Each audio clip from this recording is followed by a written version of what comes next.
সৌমি যখন পার্ককে দেখে তখন তো সে অবাক হয়ে যায়, কারণ এটা তো সে কল্পনাও করতে পারেনি। পার্ক তাকে এসে একটি স্কার্ফ দেয়। এটা দেখে সে এখান থেকে তাড়াতাড়ি লগ আউট করে। তারপর সে তার ডেটিং ম্যানেজারের সাথে কথা বলে। ম্যানেজার তাকে জানায় যে সে যেই রকম তার সবকিছু সিলেক্ট করেছে ওই অনুযায়ী তার বয়ফ্রেন্ড কাস্টমাইজ করা হয়েছে। এটা তারা চাইলেও আর চেঞ্জ করতে পারবে না। এটা শোনার পর সে অবাক হয়ে যায়। বাসায় ফিরে সে চিন্তায় মগ্ন হয়ে থাকে যে সে কি করবে। কোনো কিছুই যেন তার মাথায় ঢুকছিল না। সে পাগলপাড়া হয়ে যাচ্ছিল। এটা কিভাবে তার আইডল হতে পারে, যেই মানুষটাকে সে পছন্দই করে না, এটা আবার তার আইডল। লিফটে যখন তারা একসাথে যাচ্ছিল তখন তাকে দেখে সে ঘুমানোর অ্যাক্টিং করে। মিটিং টাইমে সে তার দিকে বারবার তাকিয়েছিল। তার চোখ, নাক, মুখ সবকিছু দেখছিল। এটা আবার পার্ক লক্ষ্য করে। সৌমিকে সে জিজ্ঞাসা করে সে এইভাবে কি দেখছে। সৌমি তখন উত্তর দেয় যে তার ফেসটা তার কাছে অদ্ভুত মনে হয়, তাই তার ফেস দেখছে। স্টাফের একজন লোক চা আনতে গিয়েছিল, চা নিয়ে আসে। ভুল করে সৌমি তার চা খেয়ে ফেলে। তারপর সে রিগ্রেট ফিল করে। চলে যায় তার বান্ধবীকে নিয়ে শপিং মলে শপিং করতে। শপিং করার সময় সে চিন্তা করছিল সে কি আবারও এটা ট্রায়াল দিয়ে দেখবে নাকি দেখবে না। বিষয়গুলো তার কাছে অনেক বিরক্তিকর মনে হচ্ছিল। কি করবে কোনো কিছুই যেন সে বুঝতে পারছিল না। কি করবে সে? এই বিষয়গুলো নিয়ে চিন্তা করতে করতে বাসায় চলে আসে। বাসায় এসে সে আবারও এই অ্যাপসটিতে ঢুকে। ঢোকার পর সে দেখতে পায় এখানে আমাদের নায়ক তাকে বলছিল যে, "তোমার গাড়ির কি হয়েছে আমি কি দেখতে পারি?" গাড়িটি দেখার পর সে তাকে জানায় যে, "তোমার গাড়িটি নষ্ট হয়েছে।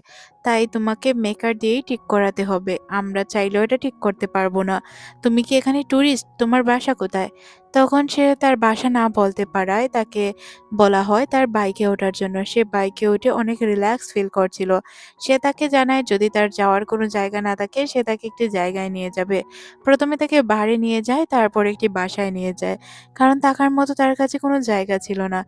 এখানে তার একটি রুমমেটের সাথে পরিচয় হয় যার নাম ছিল জেসি ছিল। যে অনেক বেশি রুড। সে তো বাস্তব জীবনেও রুড, এই জীবনেও সে রুডই ছিল।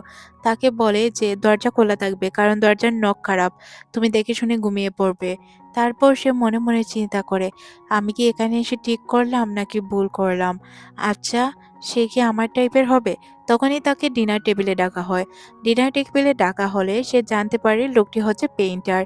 Park painter. এটা শোনার পর তার মনে পড়ে যায় তার ছোটবেলার কথা। কারণ সে ছোটবেলা থেকেই এমন টাইপের একটি ছেলে চাইতো, যার চুলের কালার লাল হবে, সে পেইন্টার হবে আর ব্যাড গাই হবে। তাহলে তো তাকে তার পছন্দসইতেই বানানো হয়েছে। এতে তার কোনো ভুল নেই। অফিসে সে অকওয়ার্ড ফিল করতে থাকে। পার্ক দেখে সে বারবার দূরে পালানোর চেষ্টা করছিল। পার্ক তো বুঝতেই পারছিল না সে তাকে দেখে কেন পালাচ্ছিল। এদিকে অফিসের মেয়েরা আলোচনা করছিল ওই অ্যাপসটি নিয়ে। একজন বলছিল এটা কি তুমি ইউজ করো, তখন অন্যজন বলছিল না এইসব ফালতু অ্যাপ কে ইউজ করবে। সিন আবারও চলে আসে ভার্চুয়াল লাইফে। ভার্চুয়াল লাইফে একে অপরের সাথে তারা অনেক সুন্দর সুন্দর মুহূর্ত কাটায়। একে অপরকে জিজ্ঞাসা করে তাদের পেশা কি। পার্ক এখানে জানায় সে কাপলদের ড্র করে আর এটা তার পছন্দের পেশা। সিন চলে আসে রাতের বেলায়। এখানে আমরা তাদের দুইজন কি দেখতে পাই। সিনটা অনেক ভয়ানক ছিল। সে লিখেছিল তার হরর মুভি অনেক ভালো লাগে, কিন্তু এখন তার বাস্তব জীবনে হরর সিচুয়েশন তৈরি হয়ে গেল। তার অনেক বেশি ভয় লাগছিল। সে মনে মনে ভাবছিল কি হবে এখন তার সাথে। তখনই এখানে একটা জংলি কুকুর টাইপের চলে আসে। তখন পার্ক তাকে জানায় ভয় পাওয়ার কারণেই, এটা তাদের বসের কুকুর। সিন আবারও চলে আসে বাস্তব জীবনে। বাস্তব জীবনে লিফটে তারা দুইজন অনেক পাশাপাশি ছিল, যেহেতু লিফটে মানুষ অনেক বেশি পড়ে গিয়েছিল। তাদের বস তাদেরকে অফিসে ডাকে কিছু কাজের জন্য। তাদের কাজের চাপ বাড়িয়ে দেওয়া হয়। পার্ক খুব ভালোভাবেই বুঝতে পারে সৌমি তার কাছ থেকে পালাচ্ছে, যার কারণে বিষয়টা তার কাছে খারাপ লাগে। সে বলে, "আমি আপনাকে প্রপোজ করেছি, আপনি রিজেক্ট করেছেন। তার মানে এই নয় যে আপনি আমার কাছ থেকে পালিয়ে বেড়াবেন।" সে বলে, "আমি রিজেক্ট করিনি। আসলে আমার কাছে বিষয়টা একটু অদ্ভুত মনে হচ্ছে, তাই আমি দূরত্ব বজায় রাখছি।" এখানে তার কথাগুলো শুনে খুব খারাপ লাগে। পার্কের কথাগুলো তার বারবার মনে পড়ে। সে কিভাবে বলেছিল যে এই বিষয়গুলো নিয়ে সে দুঃখিত। সে কল করে দেয় জেসিকাকে। আর জেসিকাকে সে জানায় যে তাদের কাজ এইভাবে করতে হবে। এটা শোনার পর সে ওই লোকটির ফেসবুক পোস্ট দেখতে শুরু করে। তারপর সে চলে যায় তার বান্ধবীদের সাথে কথা বলতে। তার বান্ধবীকে সে জিজ্ঞাসা করে তার অবস্থা কি। তার বান্ধবী জানায় সে ২ জন ডেটের সাথে একসাথেই ডেট করতে গিয়েছিল। একজনকে ১ ঘন্টা আগে বলেছিল, ১ ঘন্টা পরে একজনকে বলেছিল। কিন্তু ঠিক টাইমেই ২ জন চলে আসে, একে অপরের সাথে দেখা হয়ে যায় আর কারো সাথেই তার রিলেশন হয়ে ওঠে না। এটা শুনে সে হাসতে শুরু করে আর সে এটাও তাকে জানায় যে তাকে পার্ক প্রপোজ করেছে আর পার্ক তার টাইপের না। তখন সে তাকে পার্কের একটি ছবি দেখালে সে বলে, "হ্যাঁ, এই ছেলেটি তোর টাইপের না। তোর টাইপের ছেলে একটু ভিন্ন হবে।" তারপর আমাদের অফিসের সিন দেখানো হয় ২ জনকে একসাথে। পার্ক তাকে সরি জানায় যে ওইদিন অফিসের বাহিরে তাকে কি উল্টাপাল্টা কথা বলেছে। আজ তাদের একটি অ্যাওয়ার্ড শো ছিল। অ্যাওয়ার্ডটি পাওয়ার কথা ছিল জেসিকার, কিন্তু এখানে পুরো ঘটনাই উল্টে যায়। অ্যাওয়ার্ডটি অন্য কেউ পেয়ে যায়। যার কারণে আমরা আমাদের নায়ক এবং নায়িকা ২ জনকেই দেখতে পাই। তারা অনেক awkward ফিল করছিল। আর তাদেরকে দেখে মনে হচ্ছিল এখন তো তাদের উপর ঝাঁপিয়ে পড়বে ওই মহিলা।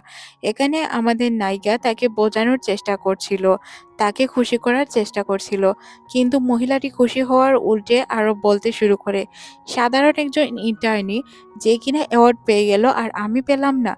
এই কথা বলে তাদের মধ্যে কিছু হাতাপাই হতে শুরু করে।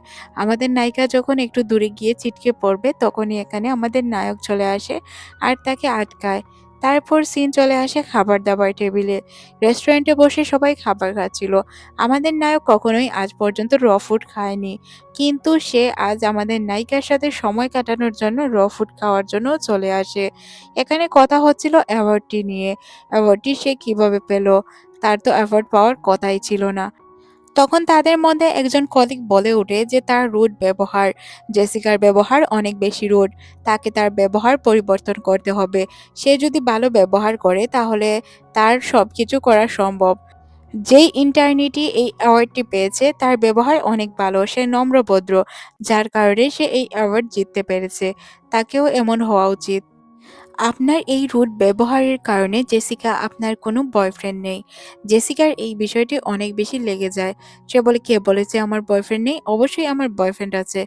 ছেলেটি বলে যে, "হ্যাঁ, এইজন্যই তো আমার উপর আপনি নজর দিচ্ছিলেন।" জেসিকা অনেক রেগে যায়। বলে, "তোমার মতো ছেলের উপর নজর দেওয়ার মতো আমার নজর নয়। আর আমার বয়ফ্রেন্ড আছে।" সৌমি তাকে নিয়ে যায় তার বাসায়। যখন সে ড্রাঙ্ক ছিল তখন তার কাছে কল আসে। তখন আমাদের নায়িকা জানতে পারে যে সে আসলে ডেট করছিল ওই ডেটিং অ্যাপের মাধ্যমে। যেটা কিনা রিয়েল লাইফে ছিল না, ভার্চুয়াল লাইফে ছিল। ওই ভার্চুয়াল বয়ফ্রেন্ডই তাকে কল করেছিল। বারে এসে সে দেখতে পায় তার উপর ফ্লার্ট করার চেষ্টা করছিল অন্য একটি মেয়ে। এটা দেখে তার খারাপ লাগে, যার কারণে সে বাহিরে গিয়ে বসে ড্রিংক করতে শুরু করে। ড্রিংক করা অবস্থায় তার কাছে কল আসে ওই ভার্চুয়াল লাইফের বয়ফ্রেন্ডের। সে তাকে জানায় তার গাড়ি ঠিক হয়েছে আর জিজ্ঞাসা করে, "তুমি কি সাগর পাড়ে আছো? আমিও সাগর পাড়ে আছি, তোমার কাছে আসছি।" তখন আমাদের নায়িকা বলে, "কি বলছো? তুমি কিভাবে আমার কাছে আসবে? এটা তো কখনোই সম্ভব নয়।" তখনই বাস্তব লাইফে পার্ক তার কাছে চলে আসে। পার্ককে দেখার পর সে তার গালে টাচ করে আর বলে, "সত্যিই তুমি এসেছো? এটা আমি কল্পনাও করতে পারিনি।" পার্ক বলে, "কি বলছো? তুমি কি ড্রিংক করেছো?" তখন ভার্চুয়াল লাইফের ওই ছেলেটি তাকে বলে যে, "কি বলছো তুমি? তুমি কি কাউকে এক্সপেক্ট করছিলে?" তখন তার মনে পড়ে যায় তার ওই ডেটিং এর কথা। সে কিভাবে একের পর এক ডেট করছিল। আর জেসিকাও হয়তো এতদিন তার মতোই ডেট করে যাচ্ছিল। সিন চলে আসে ফ্ল্যাশব্যাকে। এখানে আমরা সৌমিকে দেখতে পাই। পার্ক আর সৌমি যখন মিটিংয়ে ছিল তখন সৌমি একটি ফ্লাওয়ার বানায়, যেটা তার কাছেই রাখে। এটা আবার লেগে যায় আমাদের পার্কের হাতে। পার্ক যখনই ফুল দেখতো তখনই তার আশেপাশে সৌমিকে দেখতো। সে ভাবতো তার জন্য হয়তো ফুল সৌমি রেখেছে। কিন্তু ক্রিসমাসের দিন উল্টো ঘটনা ঘটে যায়। সে যে গিফটটি রেখেছিল ওইটা চলে যায় সৌমির কাছে। সে ভাবতো এটা হয়তো তাদের কোইন্সিডেন্স, কিন্তু তার মনে পড়ে যায় সেই আসলে সৌমিকে ফলো করছে। একদিন তো সে সৌমির সাথে কথাও বলতে চেয়েছিল। যেদিন তার জামায় চকলেট লাগানো ছিল। তারপর তাকে একদিন সে ক্লান্ত দেখেছিল। দেখে ভাবছিল কফি এনে তাকে দিয়ে দিবে। তাই সে ২ টি কফি অর্ডারও করে দেয়। কিন্তু সৌমি এখানে নিজের জন্য কফি কিনতে আসায় সে আর তাকে কফি অর্ডার করতে পারে না। আবার পিকনিকের দিন সে তার সাথে উল্টাপাল্টা ঘটনা ঘটিয়েছিল। ওইসব তার বারবার মনে পড়ছিল। কল্পনার জগৎ থেকে ফিরে সে তাকে জিজ্ঞাসা করে, "তুমি কি তোমার বয়ফ্রেন্ডকে এখানে আশা করছিলে?" তখন সে জানায় না। আর জিজ্ঞাসা করে সে এখানে কি করছে। তখন সে বলে তার ভিতরে ভালো লাগছিল না, তাই সে বাহিরে ঠান্ডা বাতাস খেতে চলে এসেছে। সৌমির জ্ঞান ফিরে। সে ভার্চুয়াল লাইফ আর বাস্তব জীবন বুঝতে পারে, যার কারণে সে অবাক হয়ে যায় আর ভাবতে থাকে যে সে কি বলে ফেলেছে। সে কি ভুল কিছু বলেছে যার কারণে তার প্রবলেম হতে পারে? পার্ক তার বয়ফ্রেন্ডের কথা তাকে বারবার জিজ্ঞাসা করে। সৌমি বলে হ্যাঁ আমার বয়ফ্রেন্ড ভালোই আছে। এইভাবে তারা হোটেল রুমে চলে যায়। সৌমি বলে আমার হোটেল রুম চলে এসেছে, আমি ঘুমাতে গেলাম। তখনই তাদের অফিসিয়াল গ্রুপে টেক্সট আসতে শুরু করে, পার্ক আর সৌমি কোথায় গেল। তখন পার্ক টেক্সট করে জানায় সে অনেক ক্লান্ত, ড্রিঙ্ক করে ফেলেছে যার কারণে তার রুমে আছে। তখন আমাদের নায়িকাও টেক্সট করে যে সেও ক্লান্ত, তার রুমে আছে, রেস্ট করছে। এখানে সিন ফ্ল্যাশব্যাকে চলে যায় আর আমরা জেসিকাকে দেখতে পাই। সৌমি জেসিকাকে নিতে এসেছিল। জেসিকা বলে তুমি সবসময় আমার সাথে লেগে কেন থাকো, একটা বয়ফ্রেন্ড বানালেও তো পারো, তাহলে আমার জান কিছুটা বাঁচবে। তখন সে তাকে জানায় আমি বয়ফ্রেন্ড কিভাবে বানাবো, সারাক্ষণ তো আমি আপনার সাথেই থাকি। তাহলে আমি আমার বয়ফ্রেন্ডকে কিভাবে সময় দিব? পার্ক তখন বুঝতে পারে যে তার বয়ফ্রেন্ড নেই। তখন সে বুঝতে পারে হয়তো এমনিতেই সে এই কথা বলেছে যার কারণে তার সাথে সে রিলেশনে যেতে চায় না। সে মনে মনে ভাবে তাকে গিয়ে জিজ্ঞাসা করবে, কিন্তু সে আবার জিজ্ঞাসা করতেও পারে না। আবার তাকে কল করলে তার ফোনেও বিজি পায়। যখন সে এখানে থেকে বাহিরে যায় তখন সে দেখতে পায় যে সে ফোনে কারোর সাথে কথা বলছিল। তখন তার মনে মনে ধারণা জাগে যে হয়তো তার বয়ফ্রেন্ড আছে, তাই তাকে জিজ্ঞাসাও করেছিল। সে বলেছিল হ্যাঁ তার বয়ফ্রেন্ড ভালো আছে। সে কি পাগল হয়ে যাচ্ছে? একবার ভাবছে তার বয়ফ্রেন্ড আছে, আবার ভাবছে যে তার বয়ফ্রেন্ড হয়তো নেই, সে মিথ্যে কথা বলছে। সকালবেলায় জেসিকা লজ্জায় তাকে নিয়ে এখান থেকে চলে যায় আর গ্রুপে টেক্সট আসে সে বাসায় চলে গিয়েছে। এটা জানার পর পার্কের অনেক বেশি খারাপ লাগে। সে পিকচারগুলো দেখতে শুরু করে। পার্কে পিকচারে দেখে তার কিছুটা অদ্ভুত লাগে। তখনই তার ভার্চুয়াল লাইফের বয়ফ্রেন্ড তাকে কল করে আর তার সাথে দেখা করতে বলে। সে চলে যায় তার ভার্চুয়াল লাইফের বয়ফ্রেন্ডের সাথে দেখা করতে। সে তাকে জানায় আমি এখান থেকে চলে যাচ্ছি। আমাদের আর কখনো দেখা হবে কিনা এটা আমি জানি না। তবে তুমি যদি চাও আমার সাথে আসতে পারো। সে ভাবে এটা তো তার সিদ্ধান্ত। সে যদি তার সাথে যায় তাহলে অনেক বেশি এনজয় করতে পারবে। কিন্তু সে এখানে কি করবে কিছুই বুঝতে পারছিল না। সে কোনো কিছু চিন্তা না করে এখান থেকে লগ আউট করে। কেন সে লগ আউট করে? এটার কারণ হচ্ছে সে ভার্চুয়াল লাইফ আর বাস্তব লাইফে মিলাতে পারছিল না। কিছুটা গুলিয়ে ফেলছিল। পরদিন সৌমি যখন অফিসে যায় তখন পার্ক তাকে ইগনোর করতে শুরু করে। সে বারবার পার্কের সাথে কথা বলার চেষ্টা করছিল কিন্তু পার্ক তাকে ইগনোর করে। তখন সে মনে মনে ভাবে সে রিজেক্ট করেছে, তাহলে সে কেন পালিয়ে বেড়াচ্ছে? তার তো উচিত কনফিডেন্স নিয়ে চলাফেরা করার। সে তো এইভাবে দুর্বল হয়ে থাকতে পারে না। তখন সে মনে মনে ভাবে যে হ্যাঁ, আজকের পর থেকে সে আর এইভাবে থাকবে না। কনফিডেন্সলি চলাফেরা করবে, যেখানেই যাবে ঠিকঠাকভাবে চলাফেরা করবে। এইভাবে পালিয়ে পালিয়ে আর কতদিন থাকতে পারবে? রিজেক্ট সে করেছে, আবার সেই এইভাবে চলাফেরা করছে। নিজেকে কনফিডেন্স ফিরিয়ে এনে আর সে কনফিডেন্সলি চলতে শুরু করে। কনফিডেন্সলি হাঁটতে হাঁটতে সে তো দুর্ঘটনা ঘটিয়ে বসে। সামনে একটি গ্লাস ছিল যেটা সে লক্ষ্য করেনি, যার কারণে তার মাথায় অনেক বেশি ব্যথা লাগে। তার মাথা একদম ফুলে যায়। মেন লিড এইসব দেখে তো অবাক হয়ে যায়, সে বুঝতেও পারছিল না তার কি হয়েছে। তারপর সে তার বান্ধবীকে টেক্সট করে জিজ্ঞাসা করে তার আসতে কতটুকু সময় লাগবে। ওয়াশরুমে চলে যায় আর তার এই দাগটি দেখতে শুরু করে। এখানে ভালোই দাগ পড়েছিল। মেন লিড দেখতে পায় তার দেওয়া কি চেনটিও সে ফেলে গিয়েছে। এদিকে এদিকে তার বান্ধবী তাকে গাড়ি করে নিতে চলে এসেছিল। গাড়িতে করে তারা দুজনই যাচ্ছিল। তার বান্ধবী জিজ্ঞাসা করে কিভাবে হলো। সে বলে খাবার খাবো, ক্ষুধা লাগছে, বাসায় চল। তারপর তার বান্ধবী তাকে বাসায় নিয়ে আসে আর তার উপর হাসতে শুরু করে। সে তখন তাকে জিজ্ঞাসা করে তার ডেটিং এর অবস্থা কি। তখন সে জানায় যে তার ডেটিং এর অবস্থা খুবই খারাপ, সে এখন সবকিছু থেকে ব্রেক নিয়েছে। তখন সৌমি জিজ্ঞাসা করে কেন তুই এত কিছু থেকে ব্রেক নেওয়ার কি হলো। সে তখন জানায় তার দ্বারা কোনো ছেলে পড়বে না, তাই সে রিলেশনে যেতেও চায় না। এদিকে চিন্তার বিষয় ছিল সৌমির মাথার এই ব্যথা নিয়ে। এখন সে কি করবে কিছুই বুঝতে পারে না। তার বান্ধবী ফেক কিছু চুল লাগিয়ে দেয় যাতে তার মাথার ব্যথাটা দেখা যায় না। অফিসে সবাই তার অনেক বেশি প্রশংসা করছিল, কারণ তার মাথার যে হেয়ার কাটিং এটা অনেক সুন্দর ছিল। পার্ক বুঝতে পারে এটা হেয়ার কাট ছিল না, এটা এক্সট্রা লাগানো ছিল। তাই সে হাসতে শুরু করে। এদিকে জেসিকে দেখানো হয়, তার অ্যাসিস্ট্যান্ট এসে তাকে কোথাও যেতে বলে। তার মিটিং ছিল, ওই মিটিংগুলো অ্যাটেন্ড করার কথা বলা হয়। সৌমি অফিসে বসে বসে কাজ করছিল। এসিটা হুট করে বন্ধ হয়ে যাওয়ায় তার গরম বাতাসও বন্ধ হয়ে যায়। এতে তার অনেক বেশি ঠান্ডা লাগতে শুরু করে। কি করবে কিছুই বুঝতে পারে না। অনেকগুলো কাপড় পরে নেয়। কিছুক্ষণ পরই এখানে আমরা পার্ককে দেখতে পাই, যে কিনা হিটার নিয়ে এসেছিল, যাতে তাদের দুইজনেরই কিছুটা গরম ফিল হয়। দুইজনই হিটারের কাছে বসে বসে গল্প করে তারা কফি পান করছিল। তখন সৌমি জিজ্ঞাসা করে, ওই দিন যখন আমি চলে এসেছিলাম তখন আপনারা অনেক বেশি এনজয় করছিলেন, তাই না? তখন সে বলে, হ্যাঁ, এনজয় তো ভালোই হয়েছে। সৌমি বলে, আজকের পর থেকে আমি এটা আর মিস করতে চাই না। পার্ক বলে, নেক্সট টাইম তোমাকে নিয়ে যাব। এর মধ্যে দিয়েই তার কাজও শেষ হয়ে যায়। দুইজন তারা অফিস থেকে একসাথেই বের হয়। অফিস থেকে বের হওয়ার পর সৌমি এখান থেকে চলে যায়। পার্কের হাতে ওই কিচেনটি রয়ে গিয়েছিল, সেটা তাকে দিতে পারেনি। তারপর সৌমি তার বাসায় চলে যায়। বাসায় গিয়ে দেখতে পায় তার জন্য একটি চিঠি এসেছে। চিঠিটি এসেছিল ভার্চুয়াল লাইফ থেকে। এটা পাঠিয়েছিল ওই লাল চুলওয়ালা ছেলেটি, যে কিনা দেখতে সেম পার্কের মতো। এদিকে পার্ক আবার ওই কিচেনটি দেখছিল আর ভাবছিল তার কথা। তারপর সিন আবার চলে আসে সৌমির কাছে। সৌমি এখানে কিউআর কোড স্ক্যান করছিল। স্ক্যান করার পর সে দেখতে পায় এখানে লাল চুলওয়ালা ওই ছেলেটি বলছিল যে, আমি এইসবের সাথে ইউজ টু নয়। তুমি আমাকে এইভাবে ইগনোর করবে এটা আমি কল্পনাও করতে পারি না। সিন চলে আসে আবারও পার্কের কাছে। সে ফোন নিয়ে মুচকি হাসছিল। মুচকি হাসার কারণ হচ্ছে তার কমিক সবার প্রথমে চলে এসেছে। এটা তার জন্য অনেক খুশির সংবাদ ছিল। কিন্তু আমাদের নায়িকার জন্য ব্যাড নিউজ। তাদের বন্ধু অনেক বেশি খুশি হয় আর তাকে পার্টি দিতে বলে। পরদিন সকালে আমাদের সৌমিকে দেখানো হয়।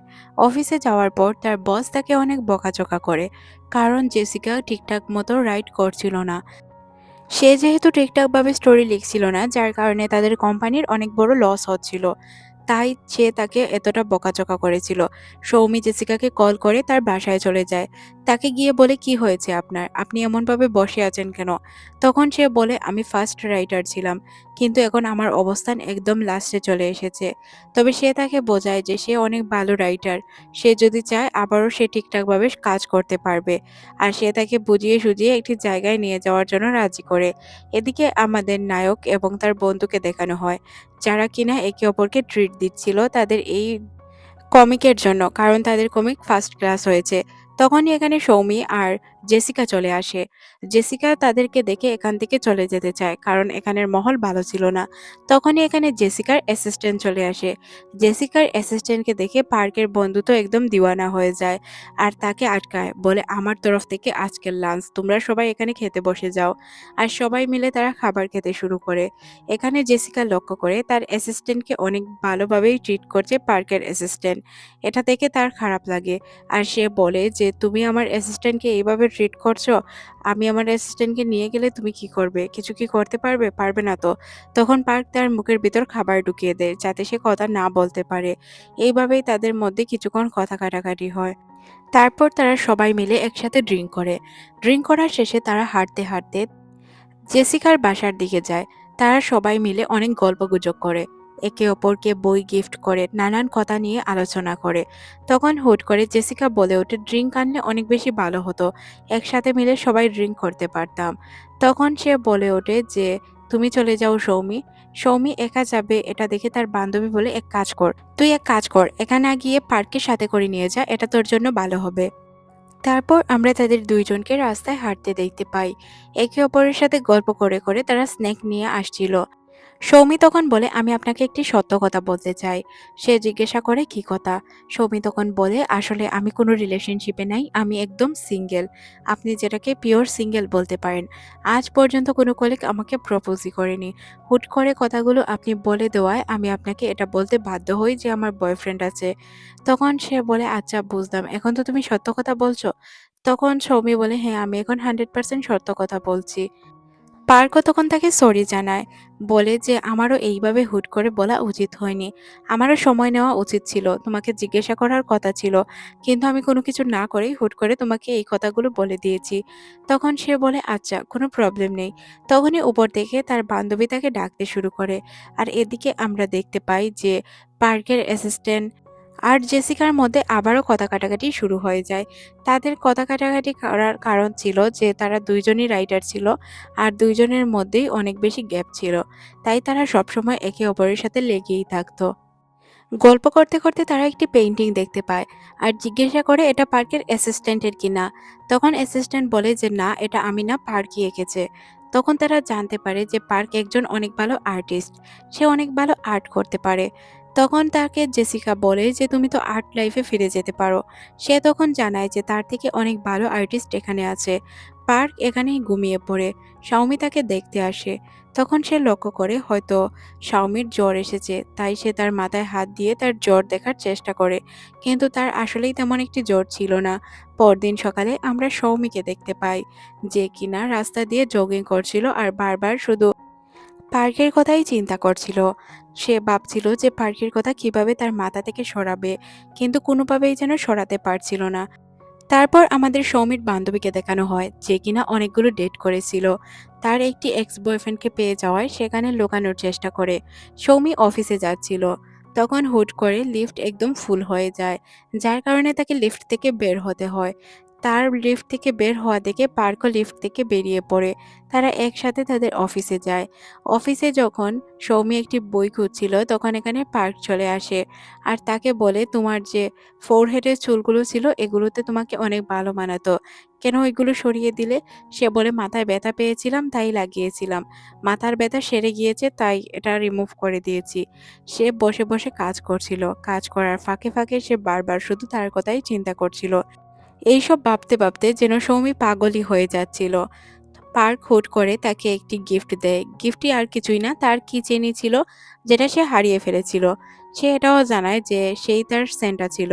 ওই দিন যখন সে গিফটটি উঠিয়েছিল এটা তার দেওয়া গিফট ছিল। তখন সে বলে আচ্ছা, আমি এটা যত্ন করে রেখে দিব। বাসায় গিয়েও সে বারবার শুধু পার্কের কথা চিন্তা করে। পার্ক তাকে গুড নাইট এসএমএস করে। তখন সে মনে মনে চিন্তা করে, আরে ভাই, এই যুগে গুড নাইট কে টেক্সট করে? আচ্ছা যা, বাদ দে, ঘুমাই। তারপর সে ঘুমিয়ে পড়ে। ঘুম থেকে ওঠার পর সে নিজেকে তৈরি করে। সে মনে মনে ভাবে এই বিকগুলো লাগাবে, কিন্তু এগুলো যেহেতু ধোয়া ছিল না তাই সেগুলো ধুয়ে ফেলে। চুলগুলো ধোয়ার পর তাকে অনেক বাজে লাগার কারণে সে একটি ক্যাপ পরে তার অফিসে চলে যায়।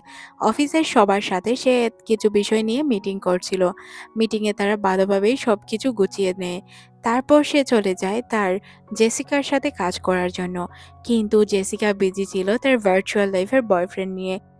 যার কারণে সৌমি জেসিকাকে বারবার বলছিল, আপনি কাজে মনোযোগ দেন, না হয় আমরা ডিল হারিয়ে ফেলবো। এইভাবে আর কতদিন চলবে? অফিস শেষ করে তারা দুইজন রাস্তা দিয়ে হাঁটছিল। পার্ক তখন হুট করে বলে ওঠে যে আজ আমি তো কার আনিনি, তাহলে চলো আমরা দুইজন হাঁটতে হাঁটতে বাসায় যাই। দুইজন যখন হাঁটতে হাঁটতে বাসায় যাচ্ছিল, হুট করে সৌমি বলে ওঠে যে বাস চলে এসেছে, আমি বাসে করে চলে যাচ্ছি। এখান থেকে বাস উল্টো দিকে যাচ্ছিল, কিন্তু তারপরও সে বাসে উঠে পড়ে তাকে ইগনোর করার জন্য। এদিকে আমাদের তার বান্ধবীকে দেখানো হয়, যে কিনা ওই ভার্চুয়াল অ্যাপটি ইউজ করছিল। অ্যাপে লগ ইন করার পরই সে একটি পারফেক্ট বয়ফ্রেন্ড খুঁজে পায়। এটা দেখে তো সে মহা খুশি। সিন আবারও চলে আসে ক্রিসমাসের দিন, যেখানে আমরা অফিসের সবাইকে দেখতে পাই।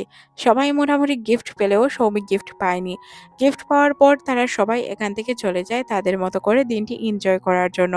কিন্তু সৌমি অফিসেই থাকে, কারণ তার অফিসে অনেক বেশি কাজ ছিল। পার্কও থেকে যায়। সে পার্ককে জিজ্ঞাসা করে, তুমি কি করছো অফিসে? তোমার কি কোনো কাজ আছে? তখন সে বলে, হ্যাঁ, একটি কমিক আপলোড দিতে হবে। তোমার কি কাজ? তখন সেও জানায় তারও অনেক কাজ রয়েছে, ওইগুলো কমপ্লিট না করলে কাল তার ফাইল জমা দিতে পারবে না। না হয় তার বস তাকে অনেক বেশি বকাঝকা করবে। আসলে এখানে সৌমি বুঝতে পারছিল না যে কেন তার দেখাদেখি সেও এখানে থাকছে। হয়তো কোনো কারণ রয়েছে। তখনই এখানে লাইট চলে যায়। আর আমরা এখানে দেখতে পাই ক্রিসমাসের অনেক সুন্দর একটি ট্রি। পার্ক তার জন্য একটি কেকও নিয়ে এসেছিল, অনেক সুইট কেক। তারপর তারা দুইজন মিলে এই দিনটি অনেক সুন্দরভাবে এনজয় করে। অফিস থেকে বাসায় ফেরার পথে পার্ক তাকে জিজ্ঞাসা করে, আচ্ছা আজও কি তুমি বাসে করে চলে যাবে? তখন সে বলে, না, আমি হাঁটতে হাঁটতেই আজ বাসায় যাব। দুইজন হাঁটতে হাঁটতে বাসায় যাচ্ছিল। তখন হুট করে তার নজরে পড়ে মুভির একটি পোস্টার। এটা দেখে সে বলে মুভিটি দেখতে হয়তো অনেক সুন্দর হবে। পার্ক বলে আচ্ছা, আমরা ছুটির দিনে একসাথে দেখতে যাব। তারপর তারা দুইজন মিলে খাবার খায়। হাঁটতে হাঁটতে বাসায় যাচ্ছিল আর গল্প করছিল। সৌমি জিজ্ঞাসা করে, তুমি পেইন্টিং কেন ছেড়ে দিলে? সে তখন বলে, পেইন্টিং এর প্রতি আমার অনেক ভালোবাসা ছিল, কিন্তু হুট করে পেইন্টিং এর প্রতি ভালোবাসা কমতে শুরু করলো। অন্য জিনিসের প্রতি আমি ভালোবাসা খুঁজতে শুরু করি, কিন্তু আজ পর্যন্ত কোনো কিছুই পাইনি। তারপর সে তার হাতে একটি লাল ইনভেলভ ধরিয়ে দেয় আর বলে, এটা এখানে নয়, বাসায় গিয়ে খুলবে। সেও তার মতো করে বাসায় চলে যায়। বাসায় গিয়ে এটা খোলার পর সে দেখতে পায় এখানে লেখা ছিল, তুমি কি আমার সাথে ডিনারে যাবে? শুধু আমি আর তুমি। এটা দেখে সে মনে মনে ভাবে, আচ্ছা, ডিনারে যাওয়াই যায়। তারপর আমরা দেখতে পাই তার ফোনে ২ জনের টেক্সট আসে। একজন রিয়েল আর একজন ভার্চুয়াল। সে ভাবে যে ভার্চুয়ালের রিপ্লাই দিবে নাকি সে রিয়েলের রিপ্লাই দিবে। তখন ভার্চুয়ালের টেক্সট এমন আসে যে, আমি অনেকদিন যাবৎ অপেক্ষায় আছি। তাই সে ভার্চুয়াল লাইফে চলে যায়। আর তাকে জানায় যে সে এখন তাকে পছন্দ করে না। ভার্চুয়াল লাইফের ছেলেটি বলে যে, হ্যাঁ, আমি জানতাম তুমি আমাকে পছন্দ করো না। কিন্তু এমন ঘটনা ঘটবে এটা আমি কল্পনাও করতে পারিনি। আচ্ছা বাদ দাও। তুমি যাকে পছন্দ করো তার সাথেই খুশি থাকো, এটা আমি চাই। কিন্তু লাস্ট বারের মতো আমি তোমাকে আর্ট করতে চাই। আর্ট করতে, করতে সে বলে ওঠে যে, কোনো মানুষই পারফেক্ট হয় না। সে হয়তো তোমাকে ছেড়ে চলে যাবে। তার ফিলিংসও পরিবর্তন হতে পারে। তখন তার মনে পড়ে যায় যে সে বলেছিল তার আর্টের প্রতি আগে অনেক বেশি নেশা ছিল। কিন্তু ধীরে, ধীরে এই নেশাটা কেটে যায়। যেহেতু আর্টের প্রতি নেশা কেটে গিয়েছে, তার প্রতি নেশা কাটতে কতটুকু সময় লাগতে পারে। ভার্চুয়াল লাইফের ছেলেটি তাকে জানায়, সবাই তাকে ছেড়ে গেলেও সে কখনো ছেড়ে যাবে না। সিন চলে আসে আমাদের বর্তমান জীবনে, যেখানে তার অপেক্ষা করছিল আমাদের নায়ক। কিন্তু সে তাকে মিটিংয়ে পর্যন্ত পাত্তা দেয় না। পার্ক তাকে জিজ্ঞাসাই করে বসে যে, তুমি কি আমাকে ইগনোর করছো? সে জানায় যে না, তাকে সে ইগনোর করছে না। সিন চলে আসে মিটিংয়ে। মিটিংয়ে তাদের পছন্দ একদম আলাদা ছিল। পার্ক একটি অনেক সুন্দর আর্ট তাকে দেখায়। তখন সে জানায় এই আর্টটি নাকি দেখতে একদমই সুন্দর নয়। মানে তাদের মধ্যে তুমুল ঝগড়া।